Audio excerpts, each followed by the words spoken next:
Hola, yo soy Carlos, soy el profesor de Statistics para el curso de la asignatura de Econometría de la Empresa para ADE de la UB. Y antes de empezar con la primera clase os voy a explicar un poco cómo va a funcionar todo el curso. El curso está orientado a preparar toda la asignatura desde el principio. Así que si os apuntáis con tiempo, os servirá para toda la evaluación continua. Y si os apuntáis más a última hora, os servirá básicamente para preparar el examen final. El curso está formado por dos tipos de clases. Las clases grabadas en vídeo, donde os explicaré todos los temas, el programa informático y resolveremos un modelo de examen, y una clase en directo final con Google Meet, poco antes del examen, donde se resolverán las últimas dudas y el examen del último año. En las clases grabadas hay teoría y ejercicios, explicados en pizarra, todo súper adaptado a cómo lo hacéis en clase y a cómo os lo van a preguntar. Tened en cuenta que los vídeos los podéis ver en el momento que queráis, pero hay un límite de 3 visualizaciones por vídeo, ya que el curso es de uso individual. Las primeras clases del curso son gratis y están en YouTube. Después, para acceder al resto del curso, sí que tendréis que hacer la inscripción por la web. Además, cuando os apuntáis al curso, os enviamos un dossier encuadernado por correo postal, con todos los apuntes pasados a ordenador, con ejercicios, con pruebas de evaluación continua, con pantallazos y con los exámenes de los últimos años. Para seguir el curso es imprescindible tener el dossier al lado, ya que los vídeos iré haciendo mención a la página y al ejercicio en el que estamos, que tendréis que ir rellenando. En el dossier lo tenéis absolutamente todo, no necesitáis nada adicional para poder sacaros la asignatura con nota. Por último, en la fecha de inicio abriremos un grupo de WhatsApp para poder seguir el curso hasta el examen, para resolver todas las dudas que tengáis, para elegir los horarios del directo o para cualquier cosa que me queráis preguntar. Y ahora sí, os dejo con la primera clase gratis del curso.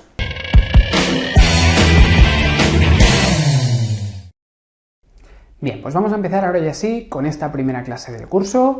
Vamos a la página 2 del dossier y empezamos con el modelo de regresión lineal múltiple, el MRLM.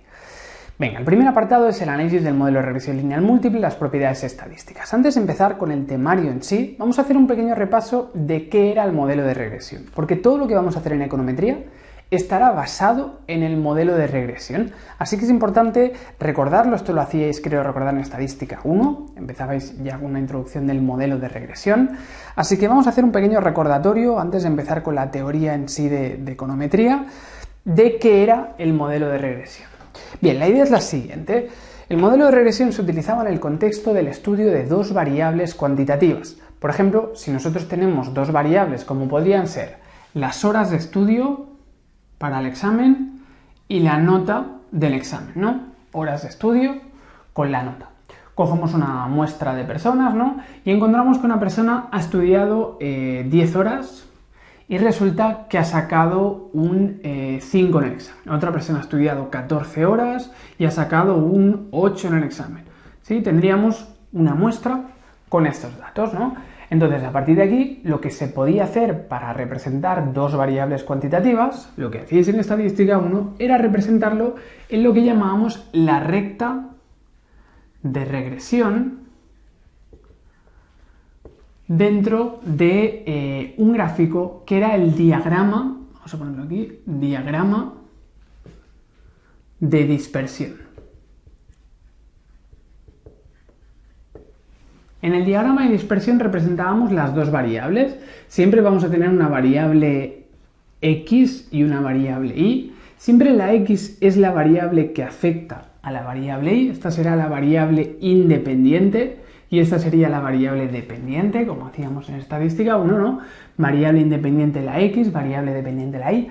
Cuando hablemos en el modelo de regresión hablaremos más bien de variable exógena y la Y será la variable endógena.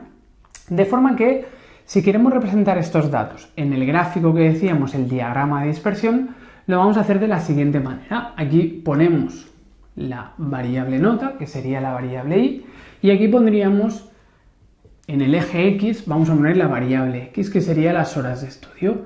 Así que ponemos la nota del examen, pues 0, 1, 2, 3, 4, 5, 6, 7, 8, 9, 10. Y las horas de estudio, pues vamos a poner 2, 4, 6, 8, 10, 12, 14, 16, por ejemplo, ¿no?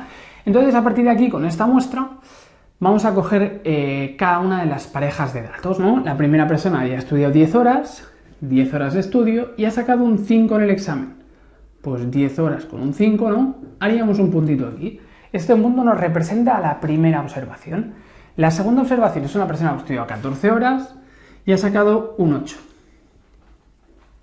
Venga, pues tendríamos un segundo punto aquí. Después cogeríamos la tercera persona, la cuarta, ¿no? Y nos irían quedando puntos. En el diagrama de dispersión observábamos una nube de puntos, ¿no? La nube de puntos que era cada una de las observaciones respecto a las dos variables. De esa nube de puntos podíamos obtener lo que llamábamos la recta de regresión.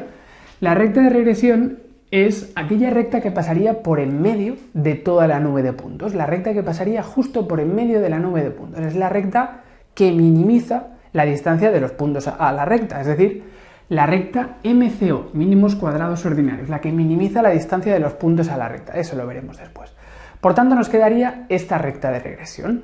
¿Para qué nos sirve dibujar la recta que pasa por en medio de la nube de puntos? Pues nos sirve para poder hacer predicciones, porque yo con estos puntos he conseguido modelizar la relación entre las horas de estudio y la nota.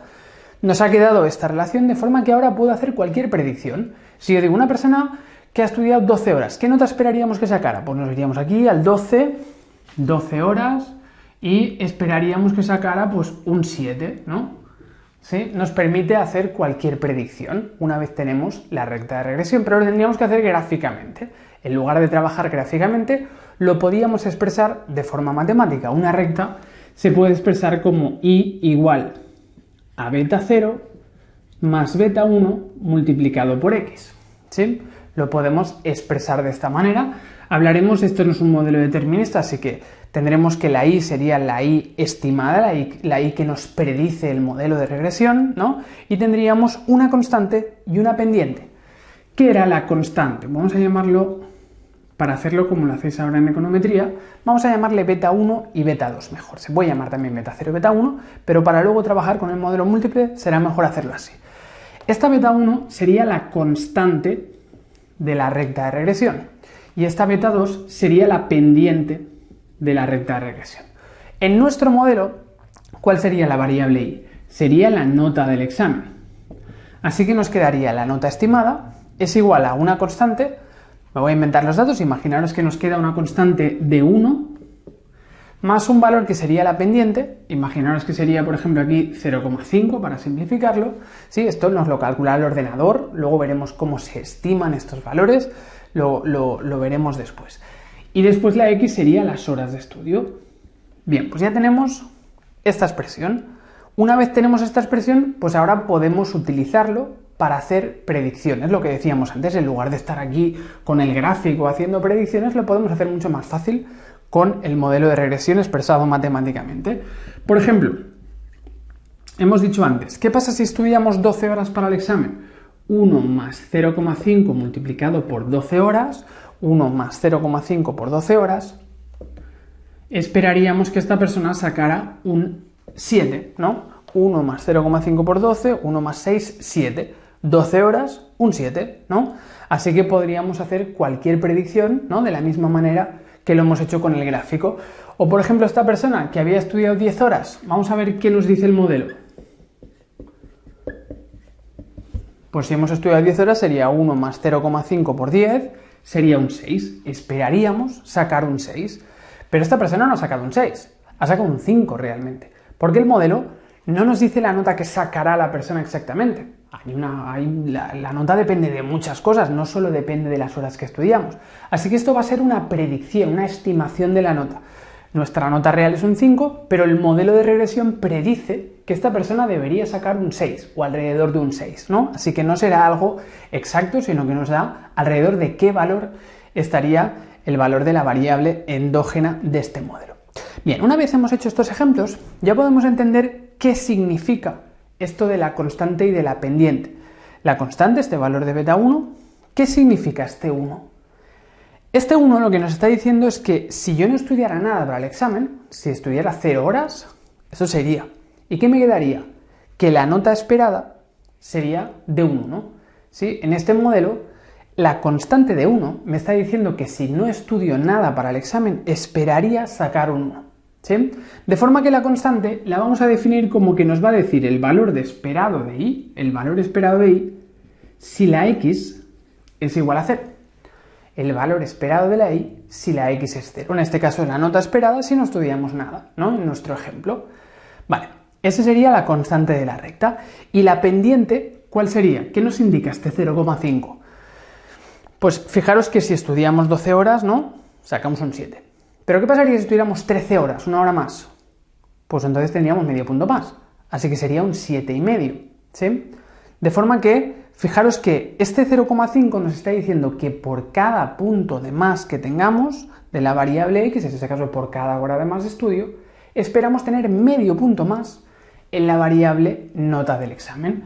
Así que diremos que la pendiente de la recta nos está diciendo el incremento de la variable y, el incremento esperado de la variable y, por cada unidad de x, por una x, ¿sí? Por cada unidad de x lo que esperamos que aumente la y. Es decir, en este caso, pues esto nos está diciendo que por cada hora de estudio esperamos tener medio punto más en el examen. Bien, esos son los coeficientes del modelo. Si queremos trabajar con un modelo de regresión, vamos a tener que calcular los coeficientes, lo veremos después. Pero sobre todo tenemos que saber entender qué nos indican los coeficientes. La constante siempre nos dice esto, la pendiente, la constante nos dice lo que esperamos tener de y si la x es 0, la pendiente nos dice lo que aumenta la y por unidad de x. Vale, más conceptos que veíamos también en estadística 1, ¿no? Bueno, tenemos el concepto del modelo de regresión. Vale, vamos a tener siempre también los errores de predicción. En econometría va a ser muy importante trabajar con los errores. ¿Qué son los errores? Los errores son las diferencias entre la predicción y la realidad. La diferencia entre predicción y realidad. Por ejemplo, si tenemos...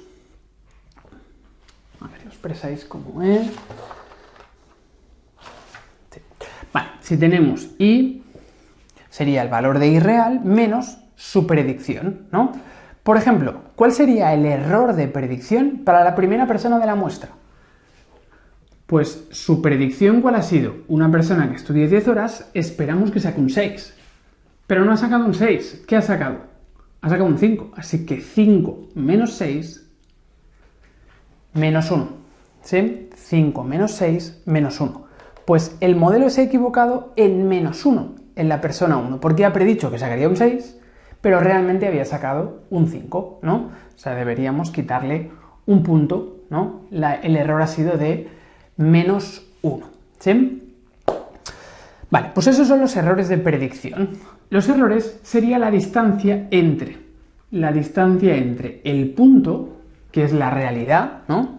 Una persona que estudia 10 horas ha sacado un 5, y la recta, que sería la predicción. Si yo estudio 10 horas, esperaríamos sacar un 6, ¿sí? Que es lo que nos salía con el cálculo este, ¿no? De forma que la diferencia entre el punto y la recta es el error de predicción, ¿sí? El error de predicción con los datos que tenemos en este caso, ¿no? Bueno, vamos a ponerlo a nivel poblacional, imaginaros que es poblacional, sería esto. Hablaremos de U cuando hablemos del modelo poblacional y de E cuando hablemos del modelo muestral. Bueno, lo veremos después, pero trabajaremos mejor de esta manera, suponiendo que aquí tenemos datos de toda la población. Así que los errores se refieren a esto, a las distancias entre los puntos y la recta. Y lo que vamos a intentar hacer para calcular la recta es minimizar los cuadrados de los errores. Es decir, hacer la recta que tiene menor distancia de los puntos a la propia recta, es decir, minimizar el cuadrado de las distancias. ¿Sí? Por eso le llamamos la recta calculada por MCO.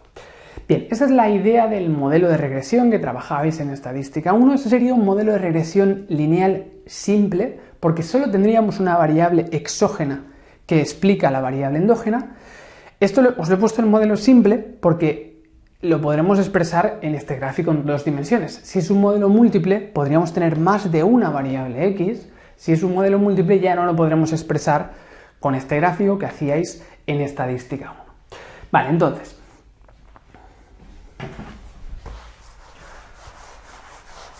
en econometría no vais a tener que hacer prácticamente cálculos, ya veréis, no es una asignatura de matemáticas que tengáis que hacer muchos cálculos, sino que tenéis que sobre todo entender muy bien todos los conceptos de econometría, no tanto de hacer cálculos, os van a hacer sobre todo de interpretar, vais a interpretar muchos pantallazos en el examen de resultados de ordenador, trabajáis con el programa este de microeconometría, Entonces, en la página 2, debajo tenéis un pantallazo, ¿no? Ese pantallazo nos dice los coeficientes calculados, ¿no? Por ejemplo, esto es un modelo, el modelo que tenéis aquí en la página 2, sería un modelo para expresar el salario mensual en función de estas variables, así que nos tendríamos que ir a variable y parámetro, ¿sí? Fijaros que tenemos beta 1, beta 2, beta 3, ¿no? Constante, lo primero, luego pone educación y luego pone experiencia. Nos fijamos en parámetro, que serían las betas, de forma que obtendríamos el siguiente modelo. Vamos a decir que esto, aquí no lo pone, pero esto es el salario mensual. Así que este modelo de regresión sería que el salario es igual a 767,26 euros más 72,846 multiplicado por educación, por años de educación. Esta es una variable que son los años de educación, más 20,061 por experiencia. ¿Sí? Este es nuestro modelo de regresión. Nosotros hemos cogido una muestra y el programa ordenador nos ha calculado los coeficientes. ¿Vale? Esto lo vamos a expresar de esta manera. El salario esperado mensual será esto, más esto multiplicado por los años de educación, más 20 por los años de experiencia. ¿Cómo interpretamos estos coeficientes? Pues los vamos a interpretar de la siguiente manera. Tendríamos que la constante es 767. ¿Eso qué quiere decir? Pues que una persona que no tuviera nada de años de educación y nada de experiencia, esperaríamos un salario de 767 euros. Para una persona sin educación ni experiencia, el salario esperado mensual es de 767,26 euros. Después, este coeficiente que nos está diciendo, 72,846, que por cada año de más de educación superior que tenga la persona o de educación, pues esperamos tener, esto era educación superior, por tanto, esperamos por cada año de educación superior adicional, esperamos tener 72,846 euros de más de salario. ¿Sí? Por cada año más de educación esperamos tener 72 euros más de salario. Y este 20,061, ¿qué sería? Nos está diciendo que por cada año de experiencia laboral que tengamos, esperaríamos tener 20,061 euros de más. Así que si tenemos un año más de experiencia, esperaríamos cobrar 20 euros más de salario mensual. Cuando nosotros trabajamos con un modelo de regresión como este, lo podemos expresar de dos maneras. La forma más fácil va a ser expresarlo así, con el símbolo de estimación, porque si yo tengo tanta educación y tanta experiencia, me va a dar un salario, pero ¿ese es el salario real? No, ese es el salario que nos predice el modelo, pero no es el real. Así que esto es una estimación del salario, por eso lo ponemos con este signo de que es una estimación. Otra forma sería ponerlo así, pero entonces le deberíamos añadir el error de predicción. Esto sería un modelo muestral, así que pondríamos el error expresado para un modelo muestral. ¿Sí? Así que es indiferente, lo podemos expresar así, decir que el salario real es lo que salga de este cálculo, más un error aleatorio que desconozco, ¿sí? O podemos decir que el salario mensual esperado es igual a lo que salga de este cálculo. Si yo hago una estimación no tiene errores, lo que estima el modelo, ¿sí? En cambio, si digo que es el salario real, entonces le tendría que añadir el término de error. Vamos a hacer un ejemplo con esto. Vamos a decir, tenemos el salario, ¿sí?, de la persona, luego, vamos a ponerlo al revés mejor, diremos los años de educación, los años de experiencia, luego los años, el salario mensual.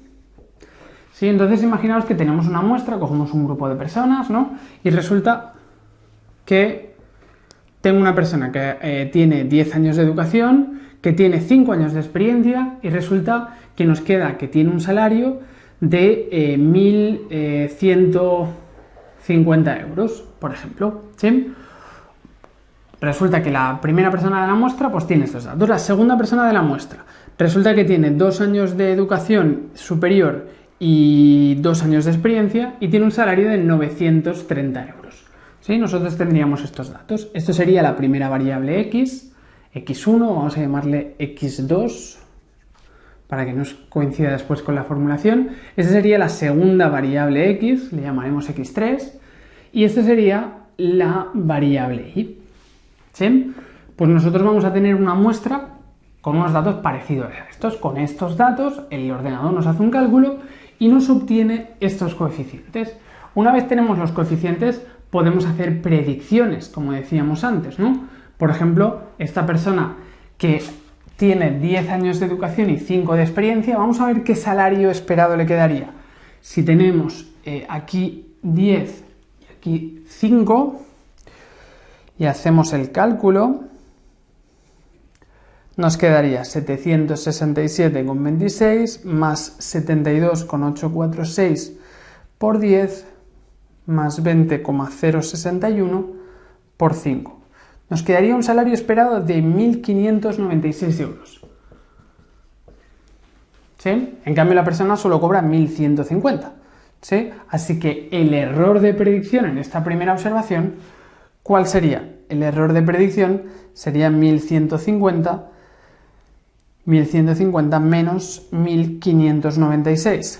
Sería de menos 446. ¿Sí? Así que podríamos calcular para cada observación el error muestral que tenemos. Tendremos tantos errores con los datos, tantos errores de predicción, como observaciones tengamos de la muestra. Y los errores, repito, van a ser muy importantes cuando trabajamos en econometría. Venga, entonces, esto es un poquito de repaso. También ahora hemos introducido, esto sería un modelo múltiple, ¿no? Que trabajaremos sobre todo con modelos múltiples. Venga, pues vamos a la página 3, vamos a empezar ya con el temario en sí. Formulación e hipótesis básicas. Primero, ¿qué sería la econometría? La econometría es la rama de la economía que se encarga del análisis cuantitativo de todos los fenómenos económicos reales, siguiendo un enfoque probabilístico. ¿Sí? Siempre tendremos una endógena y que viene determinada, explicada por un conjunto de variables X, ¿sí?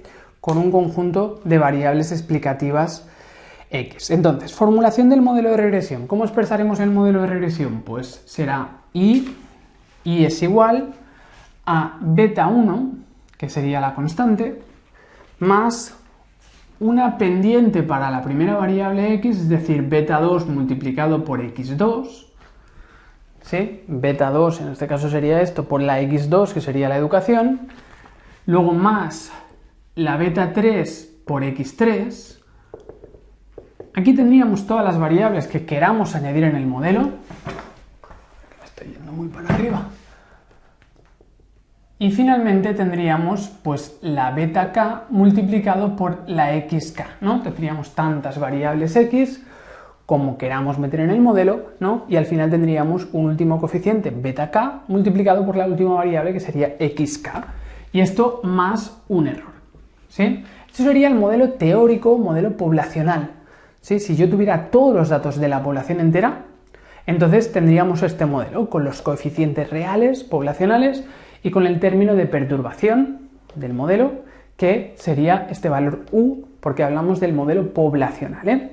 Luego esto sería un modelo que hemos calculado con una muestra, por eso antes le añadíamos la E, no os liéis con la U y la E. Vale, por tanto, la variable I es la variable endógena del modelo. La beta 1 sería el término independiente o la constante, ¿sí? Constante, término independiente es lo mismo. Las betas son todos los coeficientes, las X son las exógenas o las variables independientes y por último la U es el error o el término de perturbación.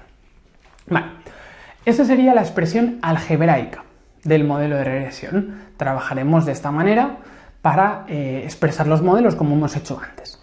Bien, ¿qué ocurre? Que para hacer cálculos no vamos a poder trabajar con el método, con el modelo algebraico, sino que vamos a tener que trabajar con matrices. Para calcular los coeficientes se puede calcular de forma algebraica si es un modelo simple, como hacéis en estadística 1. En un modelo simple se puede trabajar de forma algebraica para hacer cálculos. En un modelo múltiple no se puede trabajar con cálculos algebraicos. Hay que hacer cálculos matriciales. Así que vamos a tener que expresar el modelo con matrices. Todo el cálculo va a ser cálculo matricial. No os van a preguntar en el examen que hagáis cálculo matricial. No os asustéis si en clase os hacen demostraciones a veces con un montón de matrices y cálculos matriciales, porque no os lo van a preguntar. Os van a preguntar cosas para interpretar resultados, interpretar incluso matrices, pero no hacer cálculos. Así que no trabajaremos con matemáticas de matrices, sino que trabajaremos con cómo interpretarlo, qué es lo que os van a preguntar. Ya veréis que no os van a hacer ningún cálculo en el examen que sea complicado, porque va a ser todo muy teórico. Entonces, si yo expreso el modelo de regresión de forma matricial, lo expresaría de esta manera. La matriz Y sería igual a la matriz X por la matriz beta más la matriz de los errores. ¿Sí? Nos quedaría esto. ¿Dónde? ¿Qué son estas matrices? Pues tendríamos en primer lugar una matriz Y. O sea, es decir, esto es la expresión matricial, es equivalente a esto, pero expresado de otra manera, con matemática matricial. ¿Qué sería la matriz Y? La matriz Y o el vector Y sería una matriz, un vector donde tendríamos los diferentes valores de Y. Un vector donde tenemos el primer valor de Y, el segundo valor de Y, el tercer valor de Y, ¿no? Tendríamos todo esto. ¿Sí? Esto serían la matriz Y. En nuestro caso, ¿cuál sería la matriz Y? Pues 1150 como primer valor, 930 como segundo valor, ¿sí? Así con todos los valores que tuviéramos. Sería una columna de números que sería como esto, ¿sí? Con todos los valores que tuviéramos de la variable. Y eso es la matriz Y o el vector Y. Después tenemos la matriz X. La matriz X va a ser una matriz donde vamos a tener una primera columna de unos, porque la primera X es como si esto estuviera multiplicando siempre un 1, porque no tiene ninguna X, ¿no? Es una constante que siempre es un 1, así que para trabajar con la constante tendremos una primera columna de unos, y después tendremos cada una de las variables que multiplican a las betas, es decir, la primera es el 1, pero después es x2, la x2 de la primera observación, luego la x2 de la segunda, hasta la x2 de la última observación, la n, ¿sí? Luego la x3 sub 1, la x3 sub 2, ¿sí? Y esto hasta la x sub k, que decíamos que sería la última variable. ¿Cómo sería la matriz X en nuestro ejemplo? Pues sería una primera columna de unos, y después tendríamos la primera X o la X2 sería el 10, la segunda X, la X3 sería el 5, ¿sí? Luego aquí tendríamos 2 y 2. Eso sería la matriz de las X. Así que eso sería la matriz de las X, eso sería la matriz de las X. ¿Y qué más nos falta? Luego nos faltaría la matriz de las betas. ¿Qué es la matriz de las betas? Pues una matriz donde tendríamos todos los coeficientes. El primero, el beta 1, el beta 2, hasta el último coeficiente que le llamaremos beta k. ¿Sí? Es un vector con los coeficientes. En nuestro ejemplo, si esto fuera un modelo poblacional, en nuestro ejemplo, ¿qué sería? Sería 767,26, que es el primer coeficiente, la beta 2 sería 72,846, ¿no? Y luego la beta 3, 20,061, ¿se entiende? Así que los coeficientes beta los expresaríamos con este vector beta. Y por último tendríamos los errores. ¿Qué es la matriz de los errores?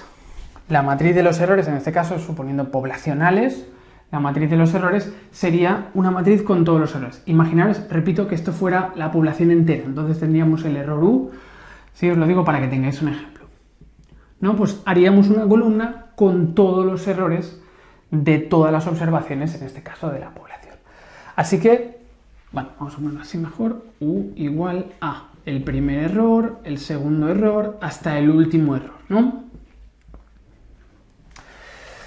Venga, así que es súper importante que entendáis que para trabajar con el modelo de regresión lineal múltiple vamos a trabajar con cálculos matriciales, que no vais a tener que hacer, pero que tenéis que entender las fórmulas y para qué las utilizamos. De forma que tendremos que trabajar con estas cuatro matrices. La matriz Y, que es un vector con los diferentes valores de la endógena.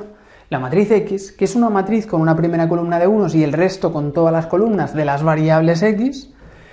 La matriz beta, que sería un vector con todos los valores de los coeficientes en una única columna. Y por último, la matriz de los errores o de la perturbación, que sería un vector con todos los valores de los errores, ¿no? Bien, así que importante que entendamos bien esto de las matrices, porque irán apareciendo muchas fórmulas matriciales. No os estreséis, solo tenéis que entender las fórmulas, veréis que es muy sencillo, es mucho más sencillo de lo que parece. Venga, entonces, para poder trabajar con el modelo de regresión, vamos a tener también que cumplir una serie de supuestos. Antes de ver cómo se calculan estos coeficientes, que antes lo hemos visto cómo nos lo daba el ordenador, Pero antes de ver cómo se calculan, vamos a ver una serie de supuestos que vamos a tener. El primer supuesto es la hipótesis de linealidad. La hipótesis de linealidad nos dice que nosotros vamos a trabajar con un modelo lineal. Recordar cómo habíamos expresado antes en las dos dimensiones, ¿no? Esto tiene que ser una relación lineal. Si la relación no es lineal, si el cambio en X no produce siempre el mismo cambio en Y, entonces no nos va a servir dibujar una recta. ¿Para qué nos sirve dibujar una recta? Pero si la relación fuera de tipo no lineal, si tuviéramos que la nube de puntos fuera así, hacer una recta aquí no tiene ningún sentido. Así que necesitaremos, en primer lugar, para que el modelo de regresión lineal múltiple esté bien, el primer supuesto es que la relación debería ser lineal entre los regresores X y la variable Y. Segunda hipótesis, la hipótesis de permanencia estructural o estabilidad estructural, que es que los parámetros beta deberían ser constantes para toda la muestra. ¿Eso qué quiere decir? Que el efecto de, por ejemplo, de la educación siempre debería ser esto para todo el mundo. Si hubiera una diferencia entre partes de la muestra, entonces no tendríamos este supuesto de permanencia estructural.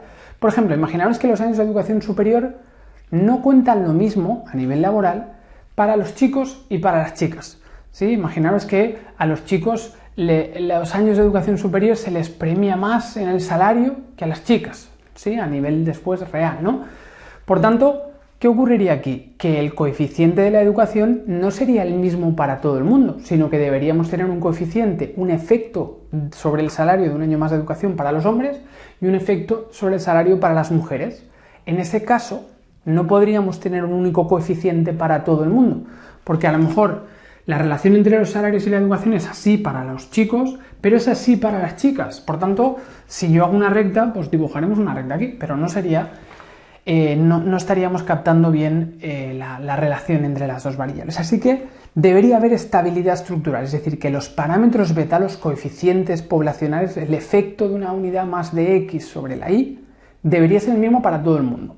No debería haber submuestras dentro de la muestra con la que estamos trabajando que tenga coeficientes diferentes.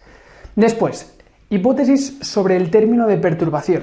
El término de perturbación, el error, ¿sí? El error del modelo de regresión, los errores, que hemos dicho que era la diferencia entre la predicción y la realidad, los errores deberían ser esféricos.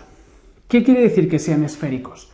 Pues que cumplan una serie de condiciones. Primero, los errores deberían ser algo aleatorio. Este error debería ser algo aleatorio. A veces el modelo se equivoca con un error negativo, a veces el modelo se equivoca con un error positivo, a veces cercano a cero, a veces un grande, a veces pequeño, es decir, será algo aleatorio. Puede ser que el error sea negativo, sea positivo, ¿no?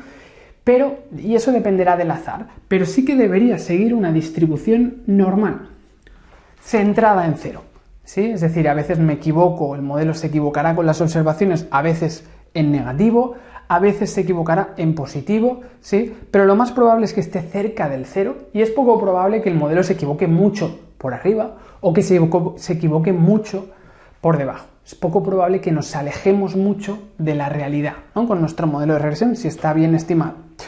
Venga, así que el error debe seguir la distribución normal.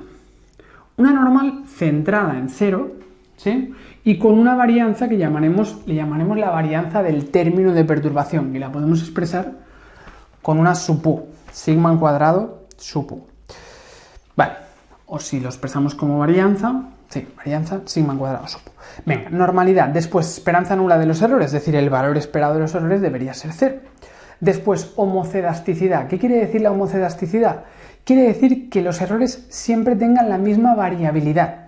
Es decir, aquí me he equivocado de menos 400, en el siguiente me he equivocado de más 200, en el siguiente de menos 300. Pero esa variabilidad en los errores debería ser siempre la misma. Si yo hago un modelo de regresión donde al principio el modelo acierta mucho, está muy cerca de la predicción, está muy cerca de la realidad, pero después el modelo se aleja mucho, aquí no se cumpliría la homocedasticidad, porque los errores tienen una variabilidad, son valores, le puedo calcular una varianza. La varianza de los errores al principio es pequeñita, pero después la varianza de los errores se va haciendo cada vez más grande. Por tanto, aquí la varianza no es siempre igual. sino que al principio es pequeña es muy grande. Eso sería un problema. Aquí no se cumpliría la homocedasticidad. Si hay homocedasticidad, eso sería, por ejemplo, imaginaos que esto es el consumo en función de la renta, ¿no? Al principio el modelo acierta muy bien lo que consumiremos en función de la renta, pero después las personas de renta más alta, ¿qué ocurre? Pues que hay gente con renta muy alta que gasta mucho y gente que gasta lo mínimo posible y ahorra casi todo, ¿sí? Así que el modelo pasaría a equivocarse mucho con la gente de renta alta, pero a equivocarse muy poquito con la gente de renta baja, ¿sí? Eso sería un problema de heterocedasticidad. Lo que se debería cumplir es que los errores tuvieran una varianza constante, la variabilidad de los errores que se mantuviera más o menos constante para toda la muestra. Así que los errores deberían seguir una normal con esperanza cero, deberían ser homocedásticos, es decir, que la variabilidad de los errores se mantenga constante y no debería haber autocorrelación, es decir, que no tenga ninguna relación un error con el error siguiente, que sean totalmente aleatorios, ¿sí? Si yo tuviera que los errores son, imaginaos que la recta es esta, y los errores, ¿cómo serían? Aquí el primero sería positivo, positivo, positivo, positivo, y luego pasaría negativo, negativo, negativo. Aquí habría una relación entre los errores, ¿sí? Habría una persistencia de los errores. Si son positivos, el siguiente lo más probable es que también sea positivo, ¿no? Aquí habría un problema de autocorrelación. Los errores no son aleatorios, sino que tienen una tendencia, ¿sí? Recordad que los errores hemos dicho que era la distancia de los puntos a la recta, ¿eh? Errores positivos, ¿no? Y después pasa a ser errores negativos. Aquí hay una tendencia de los errores. Debería ocurrir algo parecido a esto. Un error positivo, luego uno negativo, luego uno positivo, ¿no? Va cambiando, es totalmente aleatorio. Los errores no deberían tener ningún patrón, es decir, deberían ser totalmente aleatorios. Debería ser una variable totalmente aleatoria, donde lo más probable es que estemos cerca de cero y por tanto que siga una distribución normal, y donde la varianza siempre sea igual. Si cumple todo esto, diremos que el término de perturbación es esférico, ¿vale? Bueno, de hecho esférico sería que fuera homocedástico y que no tuviera autocorrelación. Así que, para que el modelo de regresión lo podamos calcular bien, para que esté bien, para que podamos trabajar con el modelo de regresión lineal múltiple, necesitamos que los errores cumplan estos supuestos. Más hipótesis. Hipótesis sobre las explicativas, sobre las variables X. Los regresores no deberían ser estocásticos. Las variables explicativas son fijas o deterministas en el modelo, ¿sí? Tendremos el supuesto de regresores no estocásticos, quiere decir que las variables explicativas son las que son en el modelo, las que nos explican la endógena. No deberíamos incluir ni variables irrelevantes, no deberíamos incluir variables de más de las que realmente nos explican la endógena, ni deberíamos excluir ninguna variable que sea relevante, ¿sí? Así que el modelo tiene que haber una relación con una serie limitada de variables exógenas y nuestro modelo debería incluir todas aquellas que son relevantes para explicar la endógena, ni incluir irrelevantes ni excluir relevantes. Vale, y no deberían estar relacionadas con el término de perturbación. Las variables exógenas no deberían tener ninguna relación con la perturbación porque la perturbación hemos dicho que debería ser totalmente aleatoria, ¿sí? Eso se puede expresar con esta expresión matricial. El valor esperado de x traspuesta u debería ser igual a 0. Eso quiere decir que no hay relación entre las x y el error, ¿sí? No deberían tener ninguna relación. Si cuanto más tengo, decíamos, por ejemplo, cuanto más tengo de renta, más tiende a equivocarse el modelo para predecir el consumo, pues en ese caso eso se estaría incumpliendo, no sería igual a 0, ¿sí? Así que esto y esto no debería tener nada que ver, ni esto con esto, ninguna x debería tener nada que ver con el término de perturbación, que debería ser totalmente aleatorio, decíamos antes, ¿no? Vale, y después otro supuesto sobre las variables exógenas es que no haya presencia de multicolinealidad. ¿Eso qué quiere decir? Que ninguna variable x tenga relación con ninguna otra, que no estén relacionadas, ¿sí? Esta variable no debería tener relación con esta otra, deberían ser variables independientes, ¿sí?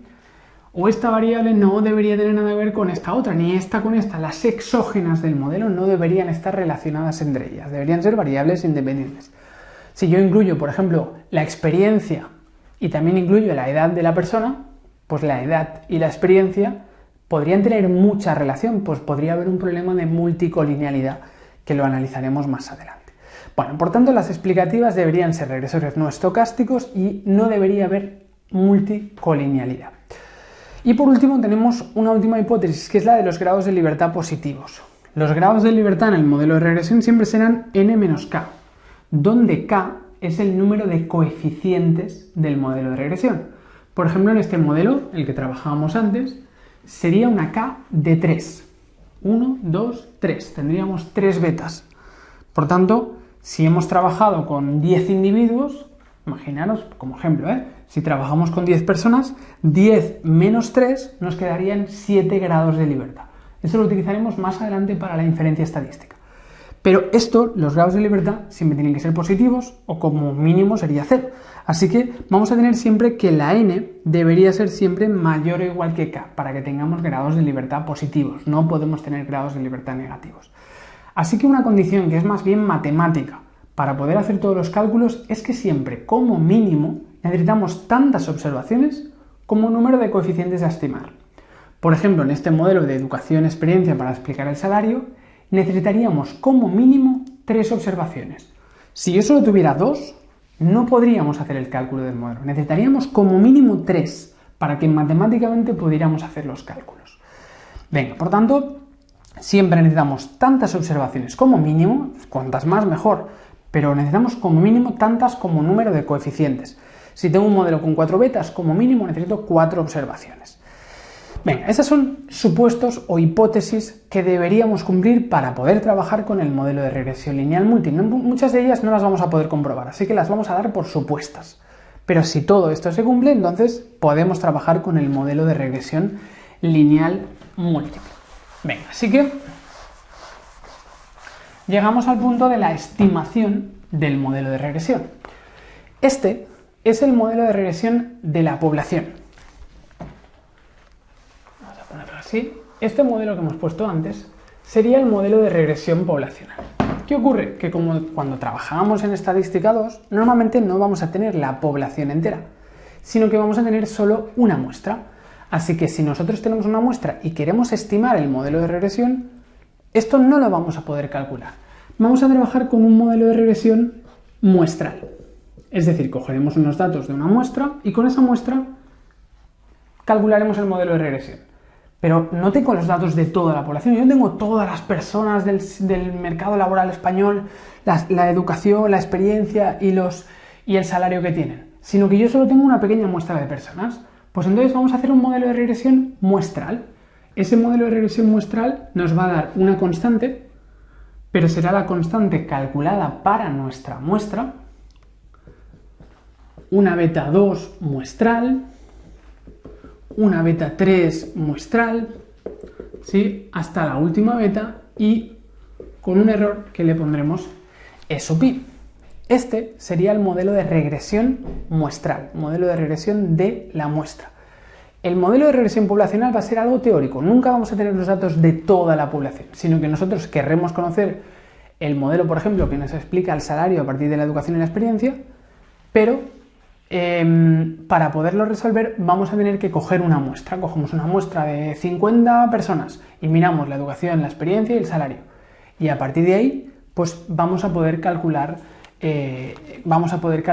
un modelo de regresión estimado, muestral, a partir de los cálculos. A ver, un segundo.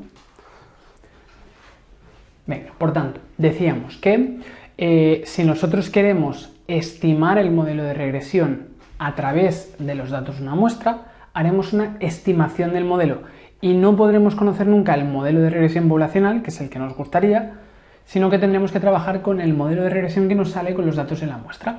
A lo mejor aquí el modelo muestral, como antes, nos ha salido una constante decíamos, de 700, en el ejemplo de la página 2, ¿no? 767.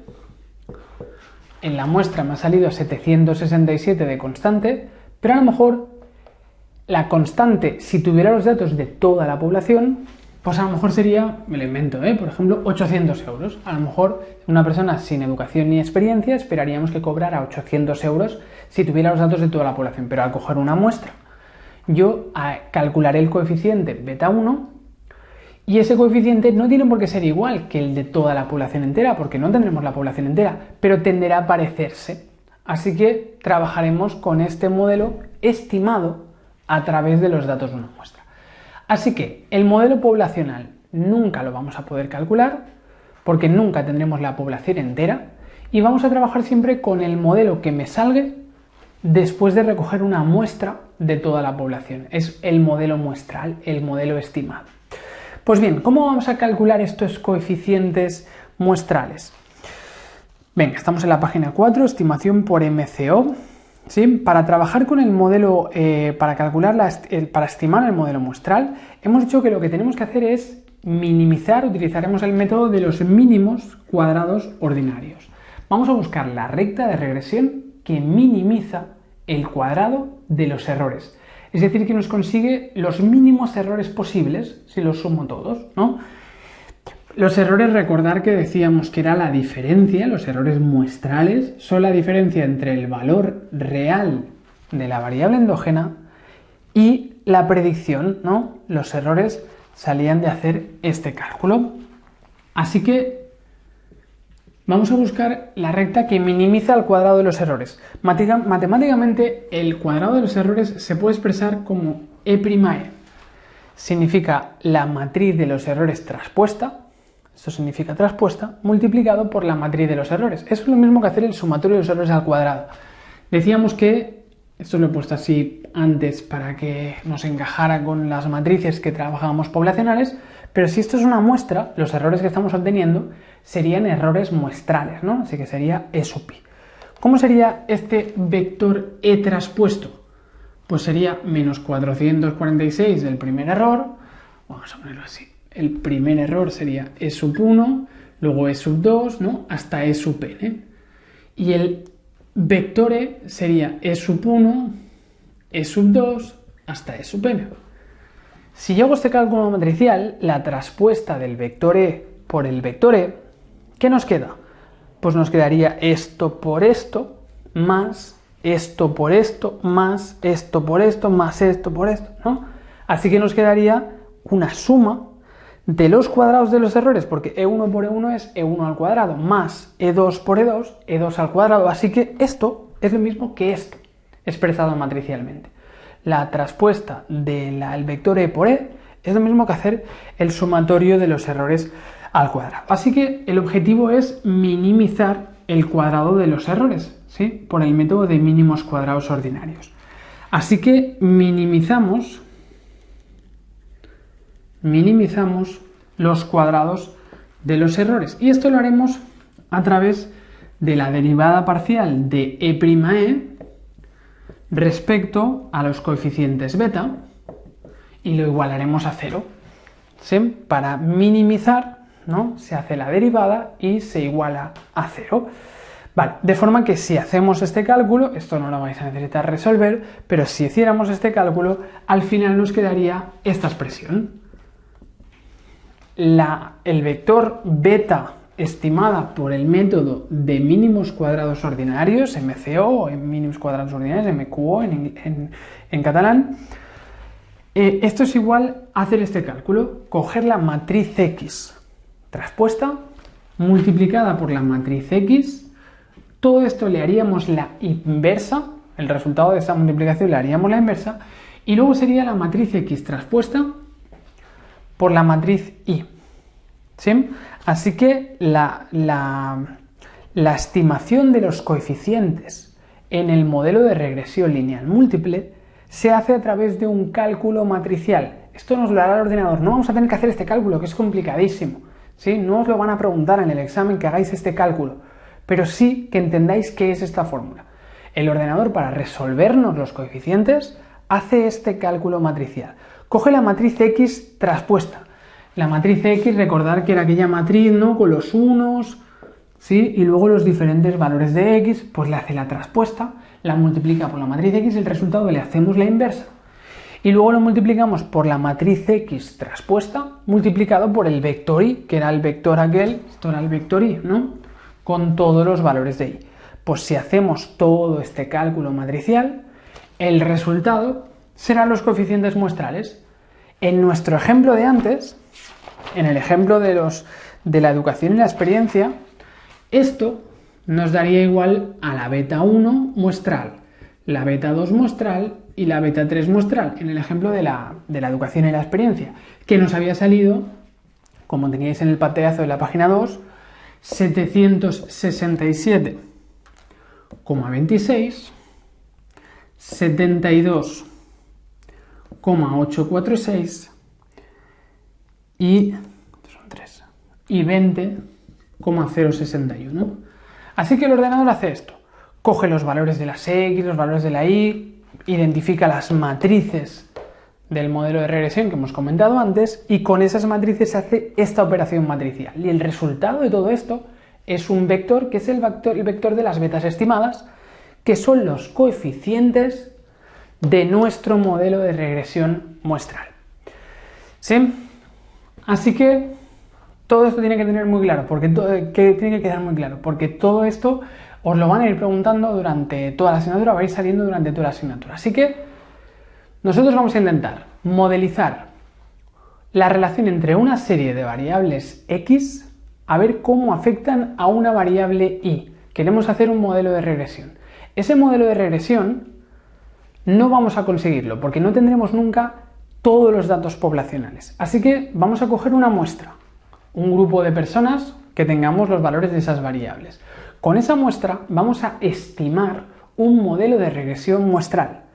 Ese modelo de regresión muestral lo resolveremos con cálculo matricial. Hay que identificar las matrices que hemos comentado antes y con esas matrices vamos a hacer un cálculo de las betas estimadas, los coeficientes de ese modelo. Haremos esta operación, la estimación por MCO se obtiene de esta operación y finalmente nos saldrían los coeficientes del modelo de regresión. Estos números los ponemos aquí, como antes, y ya tenemos el modelo resuelto. Una vez tenemos el modelo resuelto, podemos hacer predicciones y utilizarlo como hemos visto antes, ¿no? Pues una persona que tenga 10 años de educación y 20 de experiencia, pues ¿qué salario esperamos que tenga esa persona, ¿no? Pues a partir de ahí podremos hacer todas las predicciones que queramos, que al final es el objetivo del modelo de regresión, tener un modelo que nos permita pues hacer predicciones a la que tengamos los valores de unas variables o de otras. Vale, luego al final de la página 4 también tenéis los resultados de estas matrices. Es decir, esto, si hacemos la operación de x', nos quedaría una matriz que sería esta que tenéis aquí. El primer valor de la matriz, o sea, la operación de dentro, sería n, el número de observaciones. Luego, el segundo valor de la matriz sería la x, la suma de todos los valores de la segunda variable, de la primera variable x, ¿no? De la x2, la suma de todos los valores de x2, luego la suma de todos los valores de x3, de x4, de x5, hasta la suma de todos los valores de xk, ¿sí? Y luego para abajo sería lo mismo, pero en vertical, es decir, sería el sumatorio de x2, este número sería el mismo que este, ¿sí?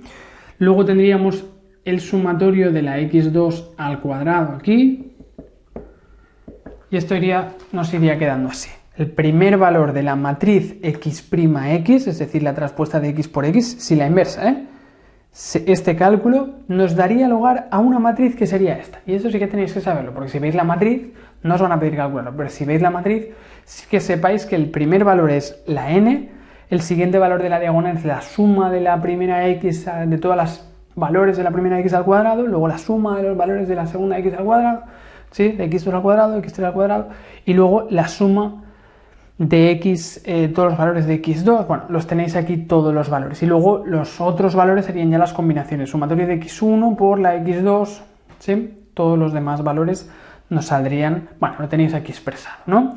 Y la x', ¿sí? Esto de aquí, nos daría un vector, si hacemos esta operación, x traspuesta por y, nos da siempre un vector donde el primer valor es la suma de los valores de y, el segundo valor es la suma de cada uno de los valores de y por el primer valor de la x2, luego la suma de los valores de y por la x3, por la segunda variable exógena, ¿no? La x3. Bueno, esto hasta el último valor que sería el de la x sub k. ¿Sí? Así que, aunque no os van a pedir que resolváis matricialmente esto, porque es un cálculo muy largo y debería ser un ejercicio muy simplificado para que no os tengáis que estar una hora haciendo el cálculo, no os lo van a preguntar. Por tanto, esto no lo vais a tener que resolver matemáticamente, pero sí que os pueden preguntar, pues si os dan el resultado, ¿qué nos encontraríamos en el primer valor de la matriz, ¿no? O qué nos encontraríamos en la casilla 2, 1, ¿sí? O en la 1, 2, ¿qué nos encontraríamos en estas matrices?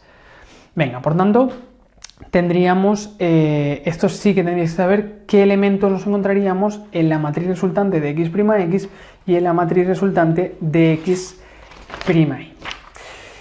Venga, pues con esto vamos a acabar con esta primera clase. Ya hemos visto un poquito de repaso del modelo de regresión, ¿no?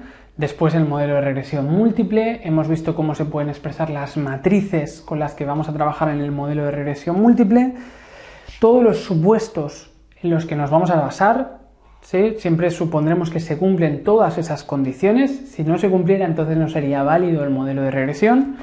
Lo veremos más adelante qué hacer si se incumple alguno de los supuestos, alguna de las hipótesis. Y finalmente lo más importante es que sepamos cómo se obtienen los coeficientes del modelo de regresión múltiple. Y se obtienen a través de un método que es el método de mínimos cuadrados ordinarios, que busca minimizar el cuadrado de los errores en el modelo de regresión y matemáticamente minimizar el cuadrado de los errores. Como hemos visto, nos acaba dando esta expresión. El resultado de esta expresión son los coeficientes del modelo. ¿Qué es lo que buscamos? Los coeficientes del modelo muestral para poder hacer estimaciones a partir de los valores de las variables exógenas. Venga, pues lo dejamos aquí por esta primera clase y nada, nos vemos en la próxima clase.